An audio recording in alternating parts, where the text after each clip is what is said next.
Modernism is what the whole Irish Revolution was about in a certain sense. So we're trying to modernize the society, to throw off the colonial cover. And so part of the expression of a nation is its own art.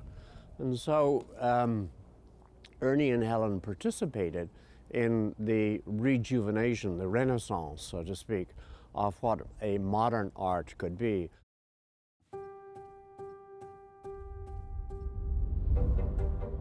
Ernie O'Malley was a medical student who was swept into the violence of Ireland's fight for independence from England in 1916. He emerged badly wounded after gunfighting, torture, and hunger strike, and went to America in 1928. Helen Hooker was a talented young tennis champion from a wealthy family in Connecticut. She had everything except the freedom to pursue a dream of a life in the arts. He escaped from Ireland's most famous jail. She escaped society's expectation of what her life could be. Each would offer the other a key to unlocking their potential. Drawn to one another by a shared passion for the arts, they helped Ireland establish a bold new vision of itself that inspires to this day. In freeing themselves, they would answer a call to arts.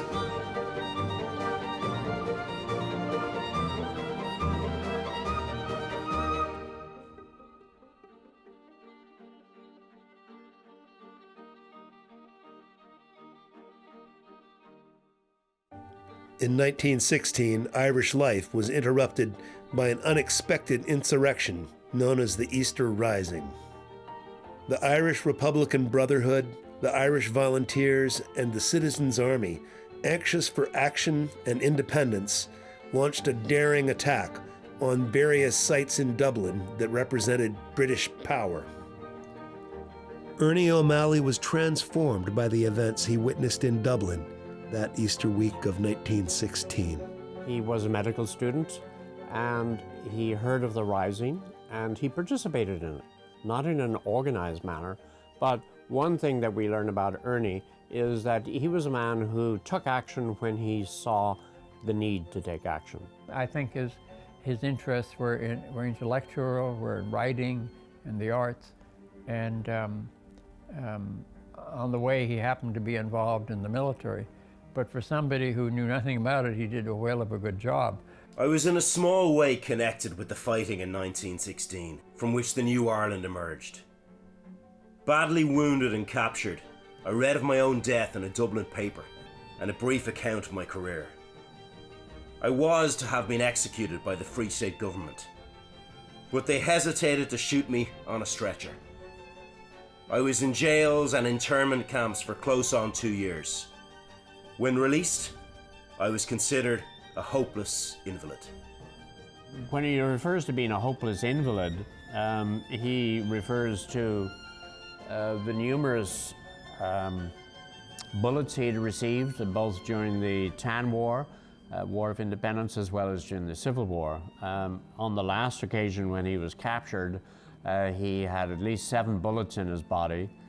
And we know that when he died in 1957, which would be 30 years later, he had at least 6 bullets in his body. People who have gone through a military experience that's very difficult rarely want to talk about it themselves. It's too painful. He decided not to go back into politics.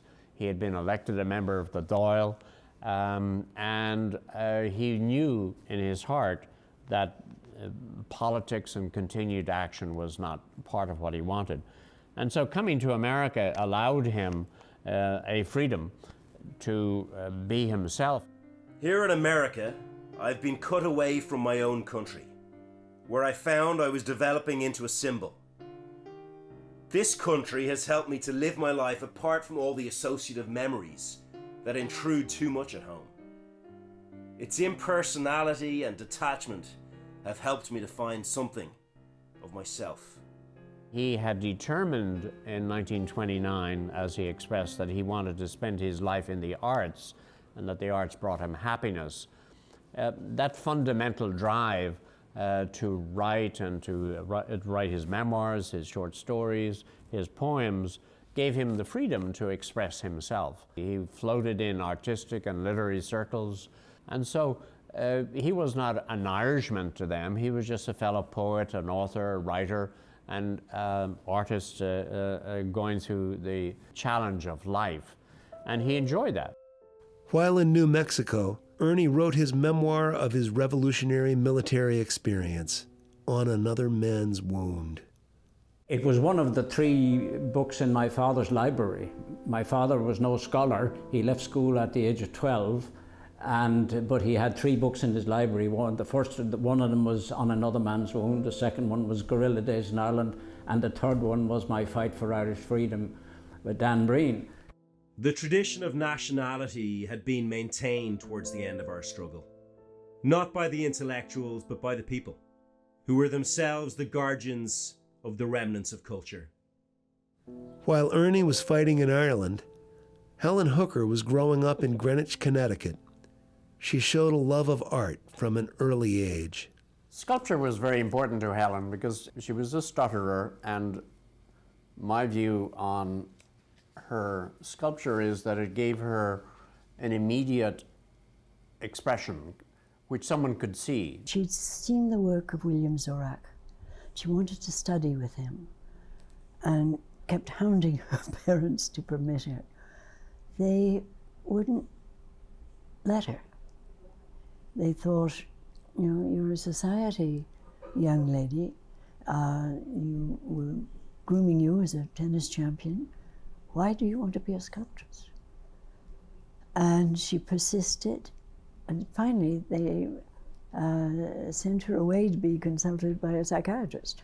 She was only 16, and she was with her governess, and the doctor understood how hard that was, and said, all right, you come back after a week, which she did. And he said, what have you been doing, Helen? Tell me. And she had gone down in Stockbridge. There were lots of wonderful antique shops, and she'd seen an Italian carver carve the leg of a chair. And she asked the owner, may I please study with him? He doesn't speak English, she was told. She said, it doesn't matter, he carves. And she had enough money to be able to pay for his time. And when she turned to the doctor, he said, now Helen, please tell me, what have you been doing? And she pulled from around her back the sculpture of an angel. It was beautiful. And his reply, his mother always condensed the story, was, Helen, you may go home and send me your mother. So she wrote about sculpture. I recognised age 8, close link between the hand and the clay. The soft, smooth wetness pleases my fingers, was cold and slippery, ready to be shaped. I think somebody who at the age of 8 is able to say this, that it's a tactile, it's something that's essentially a need in her to create something, I think that she's on a good road. Ernie's decision to dedicate his life to the arts led him to Helen Hooker, and eventually back home to Ireland. I met Helen Hooker in Greenwich, Connecticut in her own house in June 1933. Helen brought me down to see her studio, talked a great deal about sculpture, and seemed to be interested in the fact that I knew about sculpture and painting. Later, I was told by Helen that her father forbade me the house. I was a dangerous man, a revolutionary, he said. She was interested in him. He had an interesting face. She clearly wanted to sculpt him right away. And to have him be exiled from the house, I think perhaps added intrigue, but also reflected her own traditional values as to how her family felt about her. I had no money. I had come to America to rough it. And though I had met intellectuals and wealthy people, my heart was in Ireland. I thought, however, that Ireland would suit Helen. The country had no purely materialistic values. There was a sense of personality which could jump class distinctions. Life was not either so thoroughly arranged as with the Hookers, nor would Helen, except with certain Anglo-Irish families, find an equal sense of the importance of her name. She decided, in view of her father's position, to elope, which was probably correct. It wouldn't have gone too far otherwise. And they did, and she went on a garden party to Japan, and then took the Trans-Siberian to as far as it would go, and then they went to London and were married. They moved to Dublin, and the circle of people suddenly, not too soon thereafter, she was able to speak and not stutter. So there was a freedom and an ease and a relaxation, and to be among artists. Her parents were financial and corporate and engineers and governmental figures, but it was a very conservative circle. In Ireland, she met painters, sculptors, actors, dancers, writers, poets, and all the things that she loved and shared and admired, that Father was so knowledgeable about. Helen and Ernie moved to Dublin in 1935 before settling at Burshul Lodge, a farming estate in County Mayo, in 1938. They moved to the west of Ireland, and of course there's where Ernie was in his element, because that's where he originated himself, and he would have been her guide around the west of Ireland and enabling her to capture the atmosphere of the area and of rural Ireland at the time. You know, it would have been a totally alien community and environment to her, I imagine, until she met Ernie and went and was able to integrate. But what is also very fascinating is the way she seemed to absorb it all herself, and seemed to relish the environment and to become part of it. The photography was their introduction to Ireland. It wasn't painting or poetry or other things. It was those weekends and the bonding of that relationship, albeit that she was pregnant and there were difficulties, but she and Father, and sometimes his brother Kevin, would go on these weekend flights of imagination and art, and just have a great time in discovering them in themselves, their relationship with Ireland.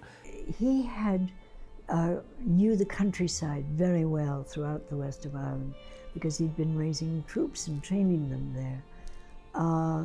And he knew where the archaeological artifacts were and led her to them, and she photographed them. And he excited her about the stories very near where we lived in Burshul. But that was a collaboration of her learning about Ireland, the history of ancient Ireland, as well as some of modern Ireland. And her passion and love for the country was as keen as Father's. My parents had a great symbiotic relationship in a certain sense, because they fed off each other in their arts and their interests. And as my father toured my mother around to Ireland in 1935 with his bride showing off to his friends, he was introducing her to his culture. The war came along, and they were worked to be self-sufficient, and so they did farming, and that was a good idea, because there were a lot of things that were not able to be imported. We have never been safe here, yet we have survived, and in our own small way have made a contribution. And if we have to die, we're content enough to die, not as individuals, but as a group. That's why we prefer to stay here and to meet what comes. The Second World War, the emergency as it was called here, was massively important for the development of modernist art, and it was a kind of ironically maybe a kind of a golden period in Irish modernism, because collectors and admirers of modernist art were not able to travel abroad during that period, so they began to focus on what was happening at home. When Helen Hooker O'Malley came to Ireland, she was not Irish, foreign, had travelled all over the world, was seen as somebody from a kind of privileged aristocratic or semi-aristocratic community, just like the people that they were a bit nervous of and who were not in the academy had to be in the Irish Exhibition of Living Art, really. She wasn't a Catholic. I don't think they knew anything about what she was, but she wasn't one of them. And she was a woman. But what's interesting is that because she's married to Ernie, who, excommunicated from the Catholic Church, though he might have been, was a leading Irish nationalist and one of their own. Inspired by a 5-week trip through the Irish countryside Ernie had taken with American photographer Paul Strand in June 1935, Helen and Ernie began what would become a 5-year project to photograph Irish archaeological sites. Then when he returned to Ireland, he tried to replicate what Strand had been doing with the built architecture, the vernacular statues and the portraits of the people. So I followed that on and was quite amazed to see how big the project that Ernie O'Malley had undertaken, along with Helen Hooker O'Malley, travelling the country. And it was a very different way of photography being approached in Ireland. One of the finest series of portraits in Helen Hooker's work is the series of portraits she took of the Malley family, which was her husband's family. He was O'Malley, but they chose to be Malley, or he chose to be O'Malley. And she made these photographs, I think about 1937 in Dublin, and they're a beautiful set of pictures. She obviously took great care in picking the location for the portraits to be made. She really constructed the scene. One of the most striking ones is a portrait of her father-in-law, Luke Malley, and it's really a beautiful picture and it's really tender. And he seems really at ease with her. There's a slightly more self-conscious one of Sweetie, which is a beautiful portrait. She looks slightly uncomfortable or self-conscious, but it looks more like a lack of confidence than anything else. In addition to her photography, Helen Hooker created more than 400 sculptures of heads and figures over the course of her career as an artist. Helen brought something new and fresh into Irish portraiture because she'd seen the world as it really was, and she'd travelled, and that was there in the work. That came across to me very strongly. Not only was she Mrs. Ernie O'Malley, but as an artist, she was Helen Hooker. And so she would meet a Frank O'Connor at the dinner table, but afterwards she would say to him, "Could I do your head?" And she would take photographs of him, totally independent of the relationship with Ernie. The one thing that comes across, her interest in people, different kinds of people, their character, their attitude, the way they carry themselves, their bodily kind of directions, the way they project themselves. She was pretty choosy as to who she did a head of. And that's another whole subject matter as to why she did one head versus another. It was usually relating to something of a look, of an image of that she just felt needed to be captured. In 1943, Helen displayed her heads of sculpture at the first Irish Exhibition of Living Art. Sculpture was, I think, a difficult area in terms of Irish visual art in the 1930s and the 1940s. It was kind of underdeveloped, really, and I think that Helen was quite rare, really, in being an artist who concentrated on sculpture in that period and who exhibited that kind of work in the living art exhibitions. You can't really separate Helen the artist in that context from Helen the collector and Helen the member of that circle of friends who were involved in setting up the Irish Exhibition of Living Art. It was in opposition, or it was in competition, let's say, with the RHA, with the Royal Hibernian Academy, which was a more conventional academic forum, and the living art was by far, going on media reports, far more exciting. She had heads in there from 43 to about 48. 5 years in a row, again with the product that she was using with the friends that she would sculpt at the time. And she had created her own little studio in Dublin. One must presume also that the landscape was an influence, the fact that she had to spend so much time out in it, in Burrishoole and so on, and that it was so obviously her expeditions with Ernie, the photography and so on, would have made her very, very aware and knowledgeable about the range of the landscapes and the monuments within the landscapes. It's in our work, all our work, like as I say, drawings, photography, all of that. And the earth force, the thing coming from the earth. Yeats said something about that, didn't he? About everything must come from the earth. And Rodin's work certainly came from the earth, and so did Helen's. And she was interested in landscape. The two are interrelated. It mightn't seem like that when you talk about sculpture and landscape, but they do have a relationship. During this time, Helen and Ernie continued to explore Ireland through photography.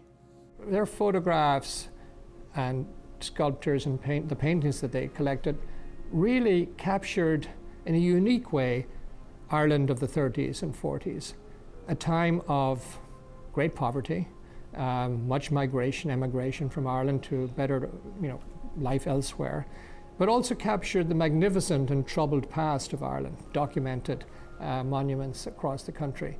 So it was a monument in many ways to an extraordinary marriage of equals between two artists. Misty, indefinite, the land changed its surface in the mind from gaiety to brooding melancholy. But it gripped hard when one knew it or had lived there. In rain or sun, we loved this country. Its haunting, impersonal bareness, its austerity, aloofness, small lakes, the disproportionate bulking of the mountains. Coming, as I've said, from America to Ireland at that particular period, they're looking at things in a completely different way. They're looking at these almost as so-called works of art within the landscape. And that is that's a very refreshing and novel way of thinking about things. She's taken ones of black and whites of the fair day, and I would have done that with my father.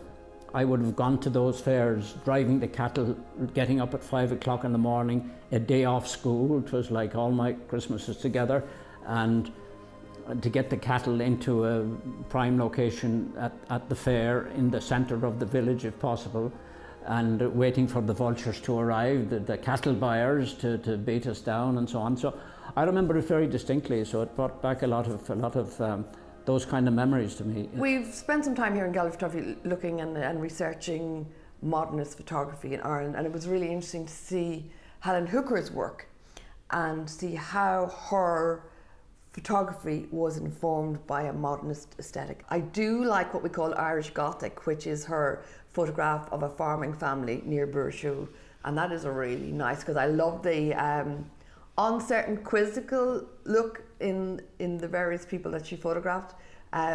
There's a power balance within that photograph, I think, that you don't often see in portraits. People are she's looking at them straight on and they're looking straight back at her, and they seem to be quite powerful. And they've been interrupted in saving the hay. So, and they look like busy people, and she manages to photograph them in a way that's ennobling without being patronising. The myths in Ireland and the geography and history of Ireland were written on the landscape so that you could actually drive through and see the older castles, the tombs that you would see, the burial arrangements, the castles that were built in medieval times, the monasteries that she saw, and the more recent houses.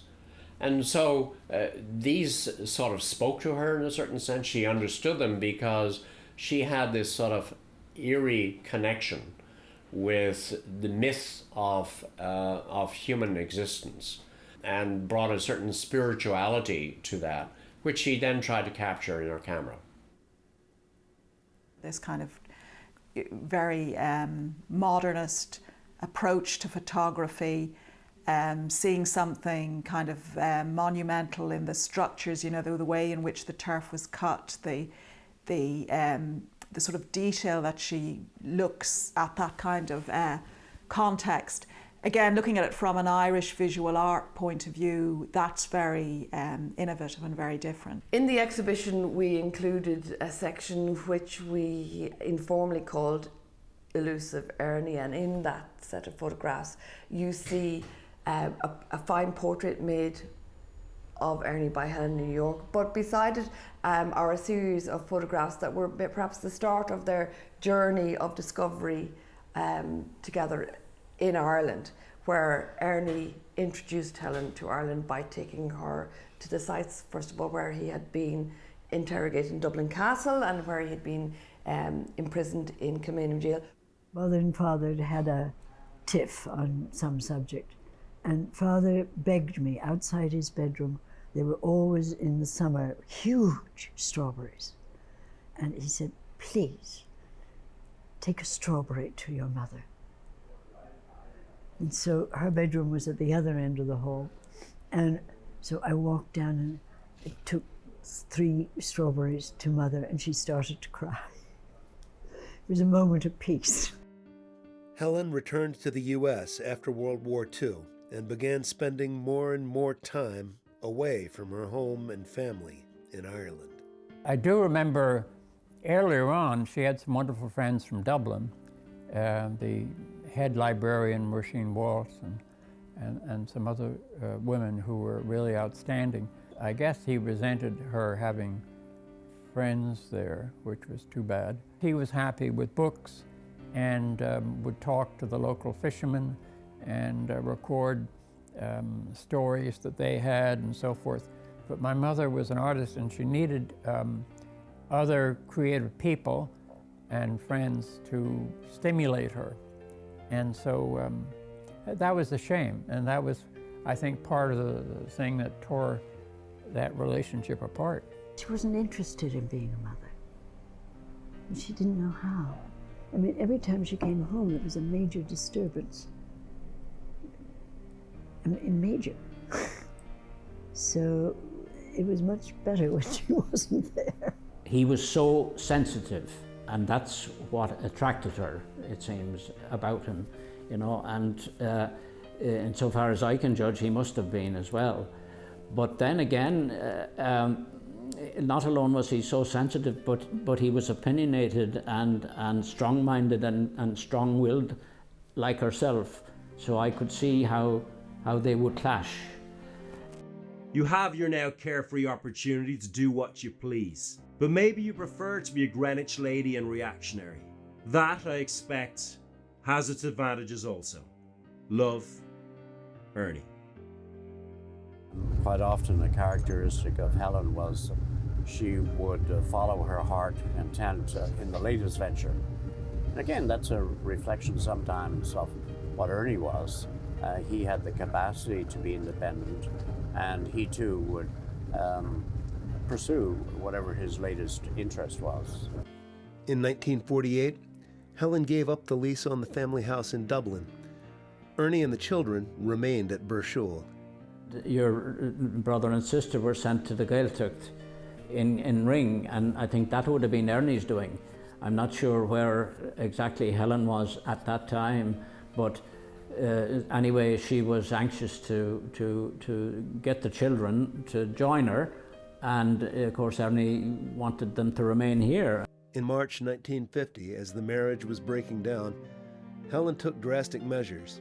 She kidnapped her 2 eldest children, Cathal and Eitan, from Ring College in Ireland and brought them to New York. The experience affected each of the 3 children differently.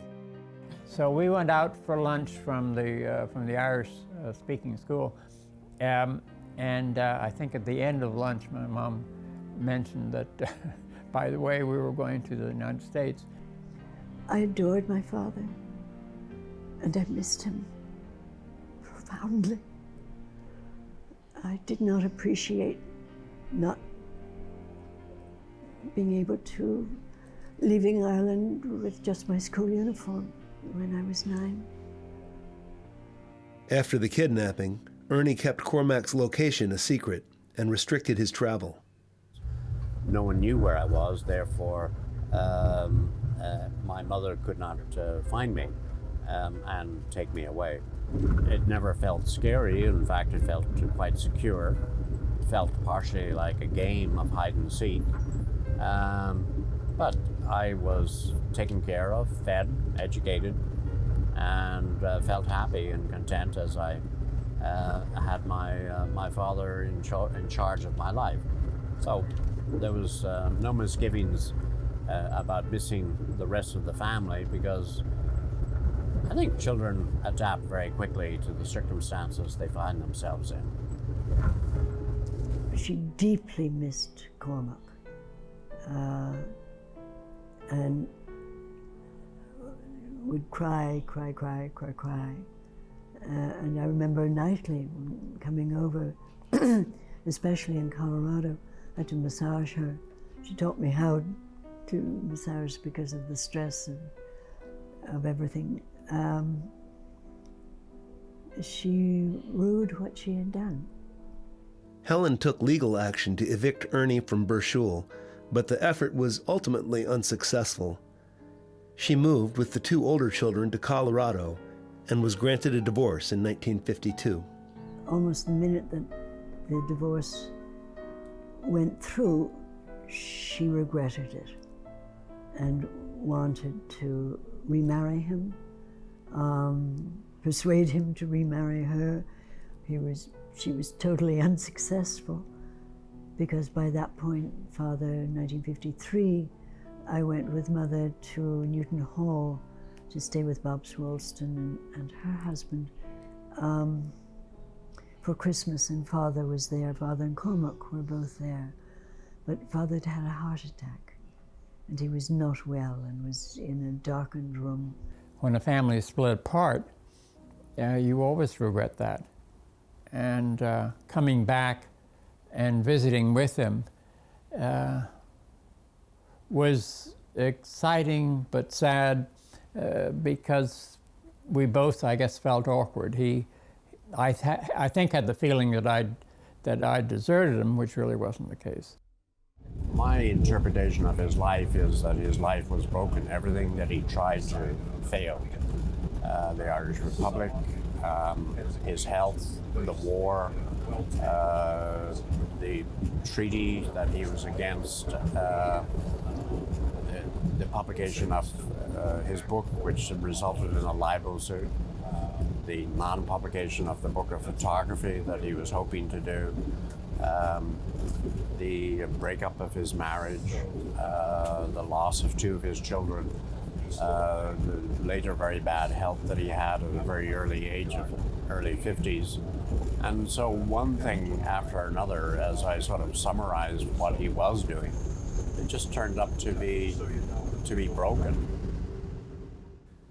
On March 25th, 1957, after decades of pain and hardship from his war wounds, Ernie O'Malley died of a heart attack. Eamon de Valera, a former partisan with Ernie, was prime minister at the time. He honored Ernie with a state funeral.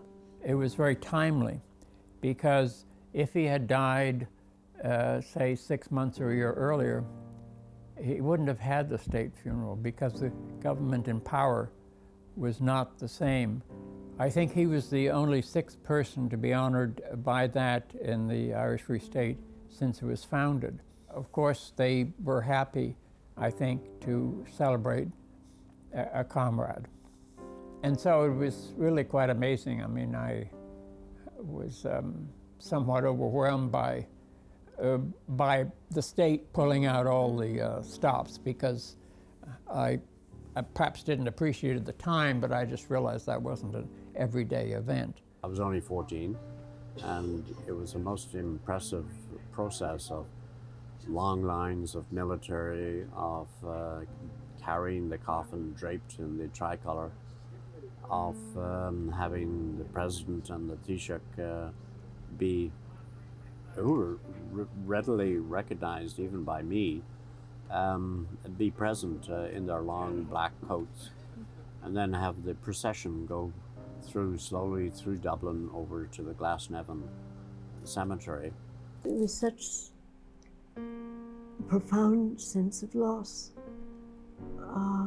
I remember the throngs of people. I remember 6 deep or 9 deep lining both sides of the street of people coming in from into Dublin from Howth. I can understand how much it meant to those people who still were alive at the time for the fight for Ireland's freedom and the recognition of somebody who gave his life, really. Shortly before Ernie's death, Helen married her second husband, Richard Roelofs, and settled again in Greenwich. She embraced her new life while continuing to pursue sculpture and photography. Roelofs died in 1971. Helen then renewed her commitment to work, entering an era of tremendous productivity in America and Ireland. She again was back with her camera, this time sometimes with the Rolleiflex, which allowed her to do color in Kodachrome, but quite often just on the old black and white. What's really interesting when you look at Helen's artistic practice over the span of her career, you know, it's a testament to how much Ireland changed from the 1930s to the 1960s, because it feels like a much longer period of time when you look at the work. The 1930s pictures are quite austere, the countryside and particularly some of the buildings, some of the key side buildings that you see in the West of Ireland, very impoverished, sometimes without a roof. It's very pared back. It's quite a plain country at that period of time. And you could see that people were struggling, you know, it was difficult economic times. Whereas by the time Helen moves into colour in the 1960s, you really start to see Lamass's Modern Ireland appearing. You know, people are much more relaxed in front of the camera. There's prosperity. You start to see the commercial dyes coming through, even in people's clothing. So the whole place is much more colourful. And it's interesting that Helen is then representing Ireland through colour. When she's coming to Dublin and she's making work in colour and there's a slightly more sort of street photography vibe of the work, she is getting people to relax for the camera more. I think it really feels a little bit more like Helen's Ireland and the people that she encountered. So it's as much a portrait of a milieu, a portrait of a community and the people that she mixed with. So there are different elements within them, but you know, from a technological point of view, the Kodachromes very much pinpoint, and I think this is something that photographic processes do. They can become very much attached and evoke the atmosphere of a period, and the Kodachromes do that for streetscapes, in particular the shop signage, the colours of cars, and different aspects of the streetscape are highlighted depending upon the process. Ireland was coming out of the monochrome Ireland of the post-treaty and post-war years and was coming into, if you like, this not quite technicolor but multicoloured raincoat of the 1960s and 70s. She had a whole second breath of life. And in fact, she created 50% of her artwork after 1971. Her relationship with Ireland seems to be very different.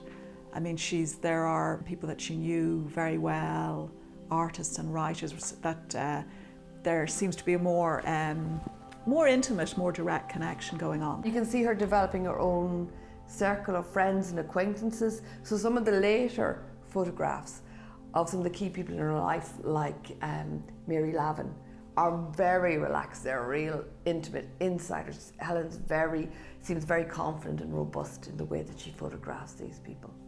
You know, some of these portraits were taken in order to make a sculpted head of the person, so they're there as aide-memoire for when she's making the sculpture.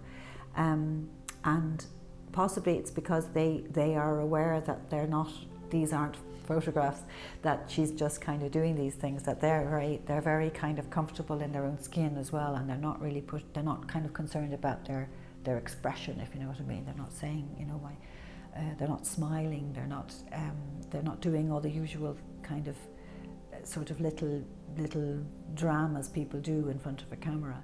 While in Ireland in the 1970s, Helen collaborated with the Dublin Art Foundry. The company here's trading name is CAST, previously Dublin Art Foundry, which we started with John Beam way back in the early 70s. So I've been casting work for Irish artists and indeed artists from abroad since then.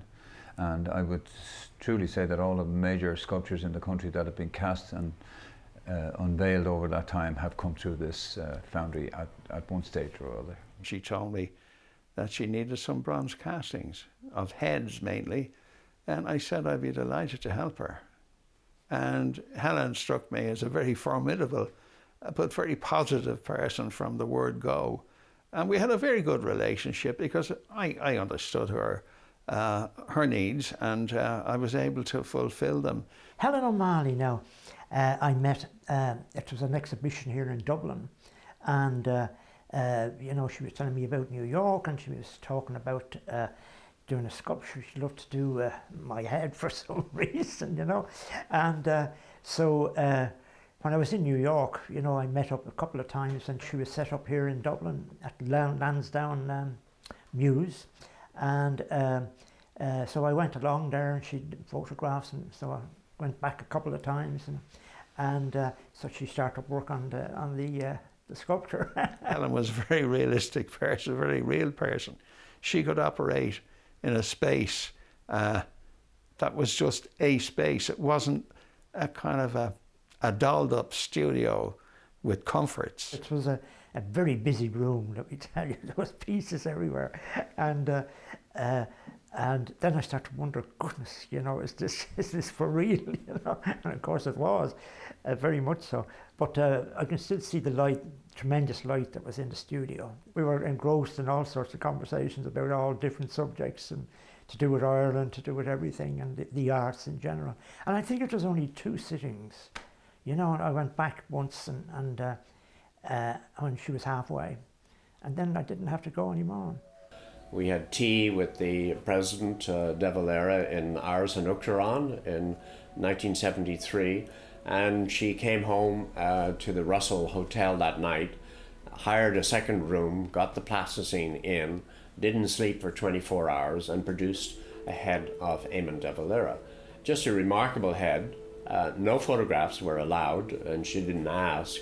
She didn't speak throughout our 3/4 of an hour interview with De Valera, and she just studied his head. And that's what an artist can do in a most uncanny way. She could establish the parameters of a likeness of somebody very quickly in clay, and then she would detail the work. But so she had that gift of working with clay and getting an image down very quickly. And De Valera would have been part of the myth of friendship that Helen was trying to capture. And so there was this continuity, in a certain sense, between the nationalist cause of those friends of Ernie that she commemorated in sculpture. She was concerned about artists and their livelihoods and how they managed. I remember a conversation with her when she visited the foundry one time to look at something with John Behan, and she was very kind, very interested in how he was doing as an artist and how he was managing. He had young children, you know, so there was a great compassion there towards artists and a real natural affinity with other artists. I met Helen in the corridor of the art college, and she asked for directions to the sculpture department. I brought her down, pointed to what I was doing, and it started a conversation because she said, I saw something similar this morning in Fran Fagan's boutique. She looked at one of mine very critically. She described one arm as a broken wing. And she said, if he's a warrior, he's got a broken wing of an arm. And that critical thing was, yes, I see it now. She did offer to buy it if I'd fix the broken wing. After meeting sculptor Michael O'Sullivan, Helen became close with his family, including his father, Tom. Tom agreed to drive Helen to some of the archaeological and monastic sites that she had visited with Ernie in the 1930s. My father loved going for a drive. I suppose my father fulfilled the role that Ernie had done with Helen of revisiting a lot of sites that she would have visited, I don't know how many years before, but the revisiting, the re-looking, the reacquainting herself with them. Helen kept on pursuing Ernie's legacy long after he died, and that she stayed on here and went to the various locations that he would have been familiar with, went to Kilmainham where he was a prisoner, went to the forecourts where he was during the Civil War. So, and that she managed to tie that all together with her art. They were up in Kilteal, where there's very beautiful stone carvings that they went up to photograph. And again, Helen would often look at the pieces and say, no, if we come back in an hour, the light will be better. There was a very old-fashioned Irish pub. It's one of these mountainy pubs. Helen was looking on the shelf and there was a beaded lizard from Africa or so. And she asked the young bar boy could she take a look at it? And he said, no, my father wouldn't like me taking anything down. And she said well, would you tell your father that I was here with my husband, Ernie O'Malley, who hid in this area. The owner came out from the kitchen. He was earwigging at the word, you know. He came out, came to full attention, saluted her, told the son to take the beaded lizard down, wash it, and present it to her. She came to the attention of Radio Earn, and Cathal O'Shannon did an interview with her. And it was a very broad-ranging interview done in her home in Burshul. And she was asked leading questions as to what she thought of Ernie O'Malley and who he was, or why she was an artist and what art meant to her. I'd never met an Irishman, and this absolutely dedicated face that I'd never seen, like a cliff or the prow of a ship, and hungry, lean. I caught it in the portrait. I think I caught it in the portrait. But it was simply fascinating to me. But he came just 3 sittings, and I was so in love with him at the end of the 3rd, I never finished it. It was extraordinary, really, Helen, that you, the daughter of a well-to-do, old, established Protestant family, I suppose, and Ernie, the Irish revolutionary and IRA man, should have come together in the first place. What did your parents think of him? What did your father think of him? Well, they were horrified, absolutely horrified. I ran away. I had to marry in London. Father banned him from the house that night. He said, I don't ever want you to see that young man again. Well, I said, Father, you can't do that. And I went around the world, around China, Russia, and met Ernie in London 2 years later. It was an exciting, personal eye-opener for me as you saw this person speak about things that she rarely spoke about.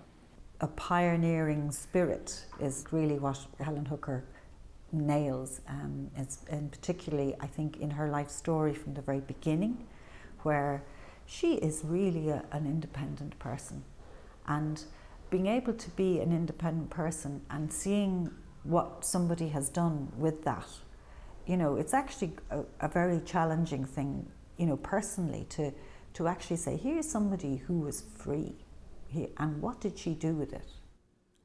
On April 2nd, 1993, Helen Hooker passed away in Greenwich, Connecticut at the age of 88. Her youngest son, Cormac, took it upon himself to ensure his parents' legacy. My father, Ernie, died when I was 14 in Ireland. And so for some years, there was sort of no male figure in my life.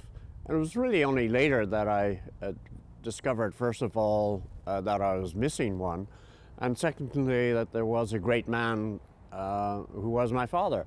And so what I wanted to do was discover who that person was. And I went around the world, literally, collecting copies of his letters. So today I'm headed to the archives of the Ernie Malley papers at New York University.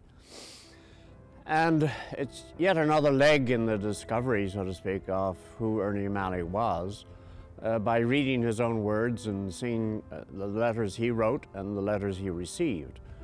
And it's almost like interviewing a person, because you actually hear the person speak, literally for what he intended to say to an individual. When we started scanning in Stonington with Cormac, we did a very rapid mapping exercise. We scanned negatives and in some cases prints, and we went through the archive box by box and folder by folder. We spent long hours doing this scanning, and it was one of those kind of very strange experiences of kind of like diving into somebody's world. And it's diving into the past in a way, but also with Cormac himself being there, it was such a, we felt we were sort of being guided through. And I thought, obviously, Cormac obviously knows a lot about his mother and his father, but I did get the sense that Cormac himself was also making a kind of discovery about his mother, who is, you know, almost a kind of a fairly mysterious figure. It's hard to come up with another couple in Ireland at that time, or indeed since, who had the same breadth of interests and made the same range of contributions to art, to sculpture, to collecting and encouraging painters, to photography, to archival work, historical work. They were both extraordinarily prolific and energetic. One of the reasons to look back at Helen's career and life now is that, I mean, like many women, she was neglected, or she's seen as part of somebody else's story. I mean, she's very much been seen as part of Ernie's story in terms of an Irish context. But of course, in reality, she had a very long and very interesting and very multifaceted, I suppose, career in the arts. I think you have to look at the whole person.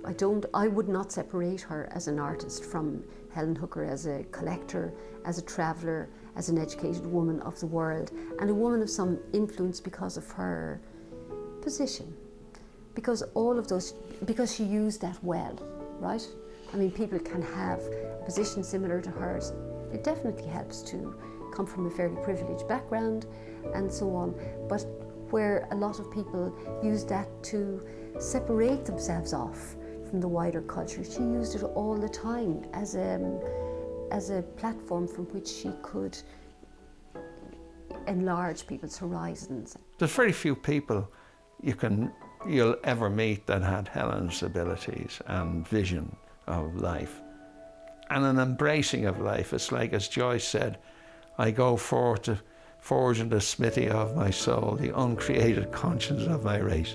She had that about herself going forth into the world. There were two artists who met together and wanted to bring a dream together in Ireland and bring some novelty and new ideas to Ireland where both of them could be happy. And that's really the essence of this story.